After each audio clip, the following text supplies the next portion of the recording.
என்ன விஷயம்னா, ராமானுஜரை பத்தி ஒருத்தர் காவியம் பாடலைங்கிறதுனால அவருக்கு புகழ் குறைச்சல்னு அர்த்தம் இல்ல. அவர் என்னைக்குமே கிரேட்டு தான். பெருமாளை விட ராமானுஜர் கிரேட்டு தான்.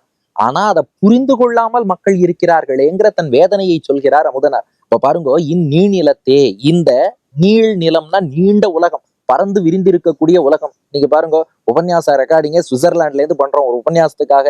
யூரோப்ல, சுவிட்சர்லாந்துல, அதுக்கப்புறம் பிரான்ஸ், அப்புறம் ஜெர்மனி, லக்சம்பர்க், இது போல ஒரு ஒரு சில நாடுகள் ஐரோப்பிய கண்டத்துல உபன்யாசம் பண்றதுக்காக வந்திருக்கேன். ஆனாலும் நம்ம சங்கரா தொலைக்காட்சி, கவசம் கனெக்ட், நம்ம தினந்தோறும் திவ்ய பிரபந்தத்தை விட்டுட முடியுமா? தினந்தோறும் திவ்ய பிரபந்தம் வரணுமே. சுவிட்சர்லாந்துல உட்காந்து பேசிட்டு இருக்கேன். அப்ப இந்நீர் நிலத்தே, இந்த பெரிய நிலம், நீண்ட பூமி, எவ்வளவோ எவ்வளவோ விஷயங்கள் இந்த உலகத்துல பாக்குறோம்.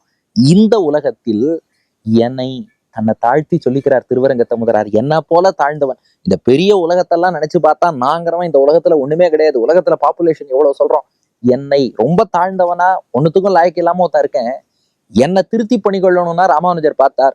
பெருமாளே அவதாரம் பண்ணாலும் இவன் திருந்த மாட்டான், நான் வரேன்னு சொல்லி என்னை ஆள வந்த ராமானுசனை. இந்த இடத்துல ஆள வந்தனா அடிமை கொள்ள வந்த, அவர் ஆண்டானாக ஆட்சி செய்பவர், அடியேன் அடிமையாக தொண்டு செய்பவன். அப்போ என்னை, இந்த பெரிய உலகத்துல இன்சிக்னிபிகன்ட் பர்சனாக இருக்கக்கூடிய என்னை ஆள வந்த, அடிமை கொண்டு திருத்துவதற்காக வந்த, இறங்கி வந்தார் ராமானுஜர். அவ்வளவு உயரத்துல வைகுண்டத்துல ஆதிசேஷனாக, பெருமாளுக்கு சென்றால் குடையாம், இருந்தால் சிங்காசனமாம், நின்றால் மரவடியாம்னு இருக்கக்கூடிய அந்த ஆதிசேஷன் வந்த ராமானுஜனை பூமியிலே ராமானுஜராக வந்து தோன்றினார்.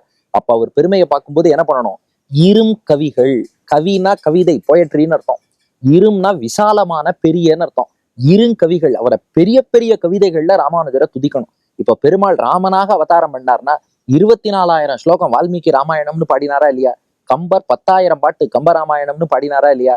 பகவான் கண்ணனா அவதாரம் பண்றான்னா விஷ்ணு புராணத்தில் பராசரரும், பாகவத புராணத்தில் சுகபிரம்மமும், மேலே மகாபாரதத்தில் 1,400,000 ஸ்லோகத்துல வேதவியாசரும் கொண்டாடி இருக்காளா இல்லையா? அப்ப பெருமாள் ஒரு அவதாரம் பண்றாருக்கும் போது இருங்கவிகள் பெருசா பாடுறேள். ஆனா ராமானுஜர்னு ஒரு மகான் அந்த பெருமாளை விட ஏற்றம் மிக்கவராக வந்திருக்கார்.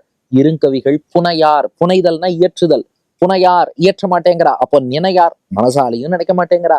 என்ன கூட காப்பாத்துறேன்னு ராமானுஜர் வந்தார். புனையார், அவரை கவிதையும் பாட மாட்டேங்கிறா.